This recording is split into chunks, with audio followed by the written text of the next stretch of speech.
கிட்ட கிடைச்ச 8ஆம் வகுப்பு சமூக அறிவியல் பாடக்குறிப்புகள்ல இருக்கிற 3 கண்டங்கள் பத்தி பார்க்க போறோம். ஆப்பிரிக்கா, ஆஸ்திரேலியா, அப்புறம் அண்டார்டிகா. நம்ம நோக்கம் என்னன்னா பாடப்புத்தகத்தில் இருக்கிற கற்றல் நோக்கங்கள் வழியா, அதாவது இந்த கண்டங்களோட அமைவிடம், இயற்கை அமைப்பு, காலநிலை, அங்க இருக்கிற உயிரினங்கள், வளங்கள், பொருளாதாரம், இது எல்லாத்தையும் ஆழமா புரிஞ்சுக்கிறது தான். சரி, இந்த வித்தியாசமான கண்டங்களை நோக்கிய நம்ம பயணத்தை ஆரம்பிக்கலாமா? முதல்ல ஆப்பிரிக்கால இருந்து ஆரம்பிக்கலாம். முதல் கற்றல் நோக்கம் அதோட அமைவிடம் பத்தி கேக்குது. புவியியல் ரீதியா ஆப்பிரிக்காவோட அமைவிடத்துல அப்படி என்ன சிறப்பு? ஆப்பிரிக்கா பரப்பளவுல பாத்தீங்கன்னா உலகின் 2வது பெரிய கண்டம். இதோட முக்கியமான புவியியல் சிறப்பு என்னன்னா, இது பூமத்திய ரேகை, அதாவது 0 டிகிரி அட்சரேகை, அப்புறம் முதன்மை தீர்க்க ரேகை, அதாவது 0 டிகிரி கிரீன்விச் கோடு. இது ரெண்டுக்குமே குறுக்கால அமைஞ்சிருக்கு. ஓ, அப்போ 4 அரைக்கோளத்திலயும் இருக்குன்னு சொல்றீங்களா? ஆமா, சரியா சொன்னீங்க. இது உலக 4 அரைக்கோளங்கள்லயும் பரவி இருக்கு. இதோட எல்லைகள் 37 டிகிரி 21 மினிட் வடக்கு அட்சரேகையில இருந்து 34 டிகிரி 51 மினிட் தெற்கு அட்சரேகை வரைக்கும், அப்புறம் 17 டிகிரி 33 மினிட் மேற்கு தீர்க்க ரேகையில இருந்து 51 டிகிரி 27 மினிட் கிழக்கு தீர்க்க ரேகை வரைக்கும் நீளுது. சுத்தி பார்த்தா மத்திய தரைக்கடல், செங்கடல், இந்திய பெருங்கடல், அட்லாண்டிக் பெருங்கடல்னு பெரிய கடல்கள் இருக்கு. அப்புறம் மனித இனத்தோட தோற்றம் இங்கதான் ஆரம்பிச்சதுன்னு சொல்றதால இத தாய் கண்டம் அப்படின்னு சொல்றதுண்டு. ஒரே கண்டம் 4 அரைக்கோளத்திலயா? இதுவே ஆச்சரியமா இருக்கே. அப்போ அதோட இயற்கை அமைப்பும் காலநிலையும் ரொம்பவே வேறுபட்டதா இருக்குமே. 2வது கற்றல் நோக்கம் அதை பத்தி தானே கேக்குது. கண்டிப்பா. ஆப்பிரிக்காவோட இயற்கை அமைப்பு உண்மையிலே பிரமிக்க வைக்கும். அவ்வளவு வேறுபாடு. வடக்கு பகுதியில பாத்தீங்கன்னா சஹாரா பாலைவனம், உலகத்தோட மிகப்பெரிய வெப்ப பாலைவனம் அதுதான். ஆமா, சஹாரா பத்தி கேள்விப்பட்டிருக்கேன். அதுக்கு தெற்கால சஹேல் ஒரு பகுதி. அது ஒரு அரை வறண்ட புல்வெளி மாதிரி. பாலைவனத்துக்கும் செழிப்பான சவானா புல்வெளிகளுக்கும் நடுவுல. கிழக்கு ஆப்பிரிக்கால பூமியோட மேற்பரப்புல ஒரு பெரிய பிளவு இருக்கு. கிரேட் ரிஃப்ட் வேலின்னு சொல்வாங்க. பெரும்பிளவு பள்ளத்தாக்கு. ஓ, அந்த பிளவு பள்ளத்தாக்கு. ஆமா, அங்க நிறைய ஏரிகள், எரிமலைகள்லாம் இருக்கு. அது போக கிழக்கு ஆப்பிரிக்கா உயர்நிலங்கள், ஸ்வாஹிலி கடற்கரை பகுதிகளும் இருக்கு. கண்டத்தோட மையத்துல அடர்ந்த மழைக்காடுகள், காங்கோ வடிநிலம்னு சொல்வாங்க. இது உலகத்துல 2வது பெரிய மழைக்காடு. காங்கோ வடிநிலம் அமேசானுக்கு அடுத்தபடியா சொல்றீங்க. அப்போ ஆப்பிரிக்காவோட ஆறுகள் ரொம்ப முக்கியமானதா இருக்குமே. நிச்சயமா. உலகத்திலே மிக நீளமான நதி எதுன்னு கேட்டா நைல் நதி. 6650 கிலோமீட்டர். 6650 கிலோமீட்டரா? ஆமா, அது பல நாடுகளோட உயிர் நாடி. அப்புறம் அமேசானுக்கு அடுத்து அதிக தண்ணிய கொண்டு போற காங்கோ நதியும் இங்கதான் இருக்கு. இது போக நைஜர், ஜாம்பிஸ்னு பெரிய ஆறுகளும் ஆப்பிரிக்காவை வளப்படுத்துது. காலநிலை அதுவும் ரொம்ப வித்தியாசமானது. பூமத்திய ரேகை பகுதியில வருஷம் முழுக்க மழை பெய்யற காடுகள் இருக்கு. அதே நேரம் வடக்குலயும் தெற்குலயும் பெரிய பாலைவனங்கள். தென்கோடியில மித வெப்பமண்டல காலநிலையும் இருக்கு. பெரும் பிளவு பள்ளத்தாக்கு, உலகத்தோட நீளமான நதி, பாலைவனம், மழைக்காடு. இவ்வளவு இயற்கை வேறுபாடுனா உயிரினங்களும் பயங்கரமா இருக்குங்க. 3வது கற்றல் நோக்கம் அதை பத்தி தானே. ஆப்பிரிக்கா வனவிலங்குகளுக்கு ரொம்ப பேர் போனது இல்லையா? உண்மைதான். ஆப்பிரிக்காவோட பல்லுயிர் பெருக்கம் அது அதோட முக்கிய அடையாளம். சவானா புல்வெளிகள்ல நம்ம டிவில பாக்குற யானை, ஒட்டகச்சிவிங்கி, சிங்கம், வரிக்குதிரை, காண்டாமிருகம்னு பெரிய பாலூட்டிகள் நிறைய இருக்கு. அடர்ந்த மழைக்காடுகள்ல கொரில்லா, சிம்பன்சின்னு மனித குரங்குகள். கொரில்லா, சிம்பன்சி கூடவா? ஆமா. அப்புறம் சஹாரா மாதிரி வறண்ட இடத்துல கூட அதுக்கேத்த மாதிரி உயிரினங்கள் இருக்கு. ஒட்டகம், ஃபெனிக் நரின்னு சூப்பரா தகவம் வச்சுக்கிட்ட உயிரினங்கள். ஆப்பிரிக்காக்கு கீழால மடகாஸ்கர் தீவு இருக்குல்ல, அங்க லெமூர்னு ஒரு விலங்கு இருக்கு. அது உலகத்துல வேற எங்கேயுமே இல்ல. ரொம்ப தனித்துவமானது. லெமூர்கள் மடகாஸ்கர்ல அதான் டக்குன்னு ஞாபகம் வரும். சரி, தாவரங்கள் எப்படி? தாவரங்களும் ரொம்ப ஸ்பெஷல். இந்த பாபாப் மரம் பாத்திருக்கீங்களா? அகலமான அடிமரம் இருக்கும். ஓ, கேள்விப்பட்டிருக்கேன். அது அப்புறம் சவானால இருக்கிற அகாசியா மரங்கள், காங்கோ காடுகள்ல இருக்கிற விலை உயர்ந்த கடின மரங்கள்னு ஏகப்பட்ட வகை இருக்கு. இந்த இயற்கை வளம் தான் பல்லுயிர் பெருக்கத்துக்கு அடிப்படை. உண்மையிலே பிரமிப்பா இருக்கு.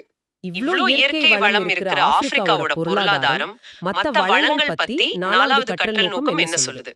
ஆப்பிரிக்கா கனிம வளத்துல ரொம்ப செழிப்பானது. உலகத்துக்கே தேவையான அளவுல வைரம், தங்கம், பிளாட்டினம், கோபால்ட்லாம் இங்கிருந்து தான் போகுது. அது மட்டும் இல்லாம பல நாடுகள்ல பெட்ரோலியம், இயற்கை எரிவாயு இதுதான் முக்கிய வருமானம். ஆனாலும் விவசாயம் தான் கோடிக்கணக்கான மக்களோட வாழ்வாதாரமா இருக்கு. ஓ, விவசாயமா? என்ன மாதிரி பயிர்கள்? கொக்கோ, காஃபி, பருத்தின்னு பணப்பயிர்கள் ஏற்றுமதிக்கு முக்கியம். ஆனா பெரும்பான்மையான மக்கள் அவங்க உணவு தேவைக்கு விவசாயம் பண்றாங்க. பெரிய கடற்கரை, பெரிய ஆறுகள் இருக்கிறதால மீன் பிடித்தலும் ஒரு முக்கிய தொழில். இவ்வளவு இயற்கை வளம் இருந்தும் நீங்க சொல்றத பார்த்தா பொருளாதார வளர்ச்சி எல்லா இடத்துலயும் ஒரே மாதிரி இல்ல போல இருக்கு. அது ஒரு முக்கியமான விஷயம். நீங்க சொல்றது சரிதான். இவ்வளவு வளம் இருந்தும் சில வரலாற்று காரணங்கள், அரசியல் நிலையற்ற தன்மை, சில சமயம் போர், இந்த மாதிரி பல சவால்களால பல பகுதிகள்ல பொருளாதாரம் இன்னும் வளரல. அது ஒரு உண்மை. ஆனா சில நாடுகள் நல்ல முன்னேற்றம் அடைஞ்சிருக்கு. மக்கள் தொகைன்னு பார்த்தா நைஜீரியா தான் ஆப்பிரிக்கால அதிக மக்கள் தொகை கொண்ட நாடு. 2019ல 131 மில்லியனுக்கும் மேல. மொத்தமா பார்த்தா உலக மக்கள் தொகையில சுமார் 17% ஆப்பிரிக்கால இருக்காங்க. இப்போ கொஞ்ச காலமா இந்த வனவிலங்கு சரணாலயம், இயற்கை அழகு இத வச்சு சுற்றுலாவும் வளர்ந்துட்டு வருது. Okay okay. ஆப்பிரிக்காவை பத்தி இந்த பார்வை நல்லா இருந்தது. இப்போ அப்படியே இந்திய பெருங்கடலை தாண்டி ஒரு வித்தியாசமான கண்டத்துக்கு போவோம். ஆஸ்திரேலியா. அது ஒரு தீவு கண்டம்னு சொல்றாங்க. அதோட அமைவிடம், தனித்தன்மைகள் என்ன, முதல் கற்றல் நோக்கம், அத பத்தி தானே? ஆமா, ஆஸ்திரேலியா ஒரே நேரத்துல ஒரு கண்டம், ஒரு நாடு, ஒரு தீவு. இதுதான் அதோட ஸ்பெஷாலிட்டி. இது முழுசாவே தெற்கு அரைக்கோளத்துல இருக்கு. இந்திய பெருங்கடலுக்கும் பசிபிக் பெருங்கடலுக்கும் நடுவுல, ஆசியாவுக்கு தென்கிழக்கால. அதோட அமைவிடம்னு பார்த்தா 10 டிகிரி 41 மினிட் தெற்குல இருந்து 39 டிகிரி 08 தெற்கு அட்சரேகை வரைக்கும். அப்புறம் 113 டிகிரி 09 மினிட் கிழக்குல இருந்து 153 டிகிரி 39 மினிட் கிழக்கு தீர்க்கரேகை வரைக்கும் பறந்திருக்கு. இதுல ஆஸ்திரேலியா பெருநில பரப்பு, அதுக்கு தெற்கால டாஸ்மேனியா தீவு, இன்னும் சில சின்ன தீவுகளும் அடங்கும். மொத்த பரப்பு சுமார் 7.68 மில்லியன் சதுர கிலோமீட்டர். வரலாறுல பார்த்தா 1970ல கேப்டன் ஜேம்ஸ் குக், பிரிட்டிஷ் கடற்படை வீரர், அவர்தான் கிழக்கு கடற்கரையை அடைஞ்சு அது பிரிட்டனுக்கு சொந்தம்னு சொன்னாரு. ஒரு முழு கண்டமே தீவா இருக்கிறது கற்பனை பண்ணவே கஷ்டமா இருக்கு. சரி, இதோட இயற்கை அமைப்புகள், காலநிலை இதெல்லாம் எப்படி இருக்கும்? ரெண்டாவது, கற்றல் நோக்கம் இத பத்தி என்ன சொல்லுது? ஆஸ்திரேலியாவோட பெரும் பகுதி ரொம்ப பழமையான தட்டையான நிலப்பரப்பு தான். இது ஒரு 3 முக்கிய பிரிவா பார்க்கலாம். ஒன்னு மேற்கு பீடபூமி, இதுதான் பெருசு. கண்டத்தோட 3/2 பங்கு இதுதான். ரொம்ப பழமையான பகுதி. இங்கதான் நுல்லார் போர் சமவெளி இருக்கு. மரம் செடியே இல்லாத பரந்த சமவெளி. நுல்லார் போர் சமவெளியா? ஆமா. ரெண்டாவது மத்திய தாழ்நிலங்கள். இங்கதான் கிரேட் ஆர்டீசியன் பேசின் இருக்கு. பெரிய ஆர்டீசியன் வடிநிலம். உலகத்திலேயே பெரிய நிலத்தடி நீர் அமைப்புல இது ஒண்ணு. வறண்ட பகுதிக்கு இதுதான் தண்ணி கொடுக்குது. மூணாவது கிழக்கு உயர்நிலங்கள். இது கிரேட் டிவைடிங் ரேஞ்சுன்னு ஒரு நீளமான மலைத்தொடர். கிழக்கு கடற்கரைக்கு இணையா போகுது. இதுல உயரமான சிகரம் மவுண்ட் கோஸ்கியஸ்கோ, 2630 மீட்டர் உயரம். பாடக்குறிப்புகள்ல கிரேட் பேரியர் ரீஃப் பத்தியும் போட்டுருக்கு. ஆமா, அது ரொம்ப முக்கியம். ஆஸ்திரேலியாவோட வடகிழக்கு கடற்கரையை ஒட்டி இருக்கு கிரேட் பேரியர் ரீஃப். உலகத்திலேயே மிகப்பெரிய பவளப்பாறை அமைப்பு இதுதான். விண்வெளியில இருந்து கூட தெரியுமா? ஆயிரக்கணக்கான பவளப்பாறைகள், தீவுகள்லாம் இருக்கு. அப்படியா? ஆனா இப்போ காலநிலை மாற்றம், கடல் சூடாகிறதுனால இதுக்கு பெரிய ஆபத்து வந்திருக்கு. அப்புறம் கண்டத்தோட நடுவுல உள்ளூர்னு ஒரு பெரிய பாறை இருக்கு. முன்னாடி அயர்ஸ் பாறைன்னு சொன்னாங்க. ஒரே கல்லான பெரிய பாறை. அதுவும் ரொம்ப ஃபேமஸ். காலநிலைன்னு பார்த்தா ஆஸ்திரேலியாவோட உள்பகுதி பெரும்பாலும் பாலைவனம் இல்லனா அரை வறண்ட பகுதி. அத அவுட்பேக்னு சொல்லுவாங்க. அவுட்பேக் கேள்விப்பட்டிருக்கேன். ஆமா, ஆனா வடக்கு பகுதியில வெப்பமண்டல காலநிலை, தென்கிழக்கு தென்மேற்கு பகுதிகள்ல மிதவெப்பமண்டல காலநிலை. இங்க பாருங்க, சார்லட் பாஸ்னு ஒரு இடத்துல -22 டிகிரி செல்சியஸ் குளிர் பதிவாயிருக்கு. அதே நேரம் க்ளோன்குரின்னு ஒரு இடத்துல 53 டிகிரி செல்சியஸ் வெப்பம் பதிவாயிருக்கு. என்னது 53 டிகிரியா? நம்பவே முடியலையே. -22 + 53 ஒரே கண்டத்திலயா? ஆமா, அவ்வளவு வேறுபாடு. இவ்வளவு வித்தியாசமான சூழல்ல ரொம்ப தனித்துவமான உயிரினங்கள் இருக்கிறதுல ஆச்சரியமே இல்ல. மூணாவது கற்றல் நோக்கம் அத பத்தி என்ன சொல்லுது? ஆஸ்திரேலியானாலே எல்லாருக்கும் ஞாபகம் வருது அதோட விசித்திரமான விலங்குகள் தான். ஏன்னா பல மில்லியன் வருஷமா மத்த நிலப்பரப்புல இருந்து தனியா இருந்ததால இங்கே பரிணாம வளர்ச்சி கொஞ்சம் வித்தியாசமா நடந்திருக்கு. கங்காரு, கோலா, வாலபி, வாம்பாட்னு பைப்பாலூட்டிகள், அதாவது குட்டிய வயித்துல இருக்கிற பையில வச்சு வளர்க்கிற விலங்குகள் இங்க நிறைய இருக்கு. ஆமா, கங்காரு கோலா எல்லாம் தெரியும். அதே மாதிரி பிளாட்டிபஸ், எக்கிட்னான்னு முட்டையிடுற பாலூட்டிகளும் இருக்கு. இது ரொம்ப ஆச்சரியமான விஷயம். இங்க மட்டும்தான் இருக்கு. முட்டையிடுற பாலூட்டிகளா? அது எப்படி பால் கொடுக்குமா? ஆமா, அது முன்னிப்பக்கம் தோணும். ஆனா குட்டி பொரிச்சதும் பால் கொடுக்கும். பாலூட்டிகளோட பரிணாம வளர்ச்சியில இது ஒரு பழைய நிலைன்னு சொல்லலாம். பறவைகள்ல பறக்க முடியாத பெரிய ஈமு, அப்புறம் கூக்கபரான்னு ஒரு பறவை. அது சிரிக்கிற மாதிரி சத்தம் போடும். அழகான காக்கோ கிளிகளும் இருக்கு. கூக்கபரா சிரிக்கும் பறவையா? தாவரங்கள்ல யூகலிப்டஸ் மரம், கம் மரங்கள்னு சொல்வாங்க. அப்புறம் அகேஷியா, வாட்டல்னு சொல்வாங்க. இதெல்லாம் ஆஸ்திரேலியாவோட அடையாளம். வறட்சியை தாங்கி வளரும். ஆனா இங்க ஒரு பிரச்சனை என்னன்னா, ஐரோப்பியர்கள் கொண்டு வந்த முயல், நரி மாதிரி விலங்குகள் இங்கிருந்த பூர்வீக உயிரினங்களுக்கு பெரிய ஆபத்தா மாறிடுச்சு. ஓ, இது ஒரு சோகமான விஷயம் தான். சரி, கங்காரு, கோலா, யூகலிப்டஸ் இதெல்லாம் ஆஸ்திரேலியாவோட அடையாளங்கள். பொருளாதார ரீதியா இந்த நாட்டை எது இயக்குது? நாலாவது கற்றல் நோக்கம் அத பத்தி என்ன சொல்லுது? ஆஸ்திரேலியா ஒரு வளர்ந்த நாடு. அதோட பொருளாதாரம் பெரும்பாலும் இயற்கை வளங்களை சார்ந்துதான் இருக்கு. இரும்புத்தாது, நிலக்கரி, தங்கம், பாக்சைட், அலுமினியம் செய்யற மூலப்பொருள், அப்புறம் யுரேனியம், இயற்கை எரிவாயுன்னு கனிம வளம் கொட்டி கிடக்குது. இதையெல்லாம் ஏற்றுமதி செஞ்சு நிறைய வருமானம் வருது. விவசாயம் எப்படி? விவசாயமும் முக்கியம்தான். கோதுமை, பார்லி, கரும்பு இதெல்லாம் முக்கிய பயிர்கள். செம்மறியாடு வளர்க்கறதுலயும் கம்பளி உற்பத்திலையும் ஆஸ்திரேலியா தான் உலகத்துல நம்பர் 1. அதனாலதான் அத தங்க கம்பளி நிலம்னு கூட சொல்லுவாங்க. ஓ, தங்க கம்பளி நிலம். ஆமா, இறைச்சி ஏற்றுமதியும் அதிகம். இது போக நிதி சேவை, தகவல் தொழில்நுட்பம், கல்வி, சுற்றுலா இந்த மாதிரி சேவை துறைகளும் பொருளாதாரத்துல முக்கிய பங்கு வகிக்குது. மக்கள் தொகை பத்தி சொல்லுங்களேன். ஆஸ்திரேலியா ரொம்ப குறைவான மக்கள் அடர்த்தி கொண்ட நாடு. 2019ல பார்த்தா மொத்தமே சுமார் 25.2 மில்லியன் மக்கள் தான். இவ்வளவு பெரிய கண்டத்துக்கு இவ்வளவுதானா? ஆமா, அதனால ஒரு சதுர கிலோமீட்டருக்கு சுமார் 3.3 பேர் தான் இருக்காங்க. பெரும்பாலான மக்கள் சிட்னி, மெல்போர்ன், பிரிஸ்பேன் மாதிரி கடற்கரையோர நகரங்கள்ல தான் வாழுறாங்க. கண்டத்தோட பூர்வீக குடிகள் அபோரிஜினல் மக்கள், டோரஸ் நீரிணை தீவு மக்கள்னு இருக்காங்க.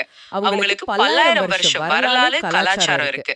அப்புறம் தென்கிழக்கு பகுதியில் இருக்கிற மிதவெப்ப மண்டல புல்வெளிகளை டவுன்ஸ்னு சொல்லுவாங்க. அருமை அருமை. ஆப்பிரிக்காவோட பன்முகத்தன்மை, ஆஸ்திரேலியாவோட தனித்துவம் ரெண்டையும் பார்த்துட்டோம்.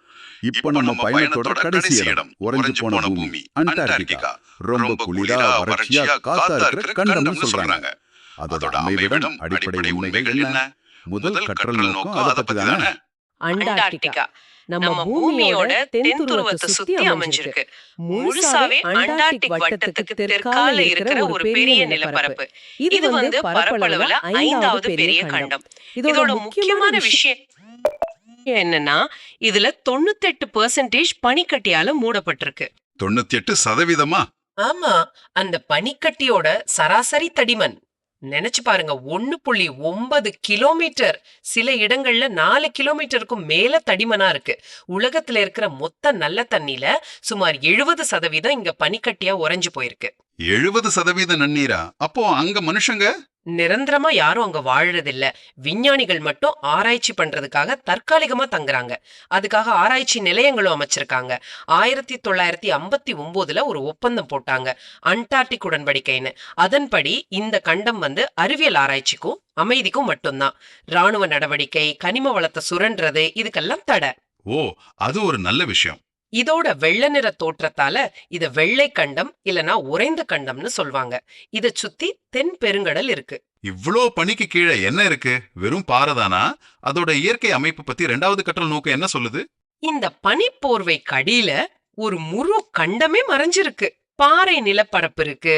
டிரான்ஸ் அண்டார்டிக் மலைகள்னு ஒரு பெரிய மலைத்தொடர் இருக்கு. அது கண்டத்தை கிழக்கு அண்டார்டிகா, மேற்கு அண்டார்டிகான்னு 2ஆ பிரிக்குது. அண்டார்டிகாவோட உயரமான சிகரம் வின்சன் மேசிவ், 4892 மீட்டர். அது இந்த மலைத்தொடர்ல தான் இருக்கு.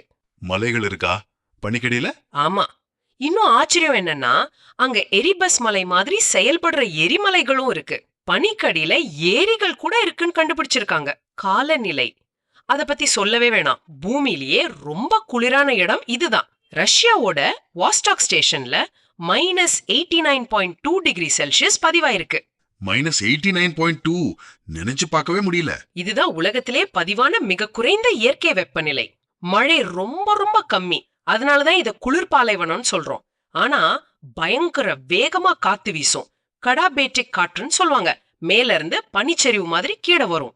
-89 டிகிரி இவ்வளவு கடுமையான சூழல்ல உயிரினங்கள் வாழ முடியுமா? மூணாவது கற்றல் நோக்கம் அத பத்தி என்ன சொல்லுது? நிலத்துல பார்த்தா வாழ்க்கை ரொம்ப ரொம்ப அரிது. பாசி, லைக்கன், அதாவது கல்பாசி, சில ஆல்காக்கள், அப்புறம் 2 பூ பூக்கிற செடி வகை. இது மட்டும்தான் பனி இல்லாத சில இடங்கள்ல இருக்கு. ஆனா சுத்தி இருக்கிற தென் பெருங்கடல் உயிரினங்களால நிறைஞ்சிருக்கு. ஓ, கடல்லையா? ஆமா, பெங்குவின்கள், குறிப்பா எம்பரர் பெங்குவின், அடேலி பெங்குவின், அப்புறம் பல வகை சீல்கள், வெட்டல் சீல், சிறுத்த சீல்னு, திமிங்கலங்கள், நீல திமிங்கல மாதிரி பெரிய திமிங்கலங்கள் கூட, கடற்பறவைகள், ஆல்பட்ராஸ், பெட்ரல் மாதிரி. இது எல்லாத்துக்கும் முக்கியமான உணவு கிரில்னு ஒரு சின்ன இறால் மாதிரி உயிரி. அதுதான் இந்த மொத்த உணவு சங்கிலியோட ஆதாரம். இங்க வாழற எல்லா உயிரினங்களும் அந்த உறைபனி குளிர தாங்கிறதுக்கு ஏத்த மாதிரி உடம்புல அற்புதமான மாற்றங்களோட இருக்கு. பெங்குவின், சீல், திமிங்கலம் பார்க்கவே நல்லா இருக்கும். சரி, இங்க வளங்கள் ஏதாவது இருக்கா? மனித நடவடிக்கைகள்னா ஆராய்ச்சி மட்டும்தானா? நாலாவது கற்றல் நோக்கம் என்ன சொல்லுது? பனிக்கடியில நிலக்கரி, இரும்புத்தாது, தங்கம், எண்ணெய், எரிவாயு மாதிரி கனிம வளங்கள் இருக்கலான்னு ஆய்வுகள் சொல்லுது. ஆனா நான் முன்னையே சொன்ன மாதிரி அந்த அண்டார்டிக் உடன்படிக்கையோட சுற்றுச்சூழல் நெறிமுறை ஒண்ணு இருக்கு. 1998ல போட்டது. அதுபடி எந்த கனிம வளத்தையும் சுரண்டக்கூடாது. குறைஞ்சது 2048 வரைக்கும் தடை இருக்கு.